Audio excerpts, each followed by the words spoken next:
আসসালামু আলাইকুম, সকলকে বিজয় দিবসের শুভেচ্ছা। ১৯৭১ সালের এই দিনে দীর্ঘ ৯ মাসের মুক্তিযুদ্ধ, রক্তক্ষয়ী যুদ্ধের মাধ্যমে বাংলাদেশ পাকিস্তানি হানাদার বাহিনীর বিরুদ্ধে চূড়ান্ত বিজয় অর্জন করে। ১৯৭১ সালের দীর্ঘ ৯ মাস মুক্তিযোদ্ধারা সাধারণ মানুষের সহায়তায় দখলদার পাকিস্তানি বাহিনীর বিরুদ্ধে যুদ্ধ চালিয়ে যান।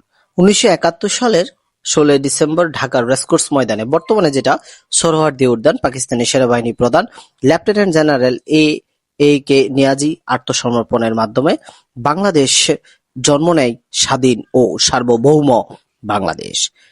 এই দিনে বাংলাদেশ স্বাধীন রাষ্ট্র হিসেবে বিশ্বের মানচিত্রে স্থায়ীভাবে প্রতিষ্ঠিত হয়। এই স্থায়ীভাবে বাংলাদেশের প্রতিষ্ঠিত হওয়ার আজ ৫৪তম। সেই লক্ষ্যে প্রতি বছরের ন্যায় এই বছরও আয়োজিত হয়েছে কুচকাওয়াজ। হাজীগঞ্জ উপজেলা প্রশাসন কর্তৃক আয়োজিত এই কুচকাওয়াজ ও প্যারেডে অংশগ্রহণ করেন উপজেলার বিভিন্ন স্কুল এবং কলেজসমূহ।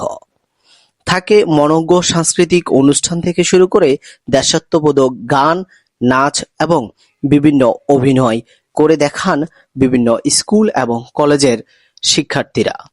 এর মাঝে কুচকাওয়াজে প্রথম স্থান অর্জন করে নেন হাজীগঞ্জ সরকারি মডেল কলেজ। হাজীগঞ্জ সরকারি মডেল কলেজকে প্রথম স্থানের ক্রেস্ট তুলে দেন হাজীগঞ্জ উপজেলা নির্বাহী অফিসার।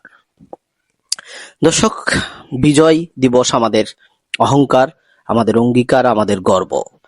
আমরা পাকিস্তানি দখলদারের কাছ থেকে আমাদের এই দেশকে দীর্ঘ ৯ মাস রক্তক্ষয়ী যুদ্ধের মাধ্যমে এই দেশকে আমরা বিজয় নিয়ে আসি এবং বিশ্বের মানচিত্রে বাংলাদেশ নামটিকে একটি স্বাধীন সার্বভৌম রাষ্ট্র হিসাবে আমরা প্রতিষ্ঠিত করি।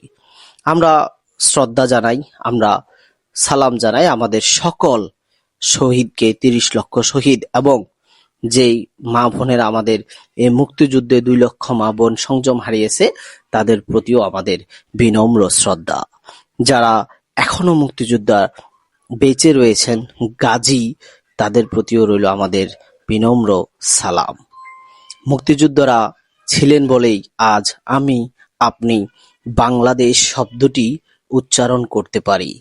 ১৯৭১ সালে কোনো প্রকার ট্রেনিং ছাড়া বাংলাদেশের সাধারণ মানুষ যেইভাবে মুক্তিযুদ্ধের জন্য, স্বাধীনতার জন্য ঝাঁপিয়ে পড়েন, সেটা পৃথিবীর ইতিহাসে বিরল বলেই চলে। অন্যতম বিরল বললেও ভুল হবে না। আমরা আমাদের স্বাধীনতা, আমাদের বিজয়ের ইতিহাস ভুলব না, ভুলিনি।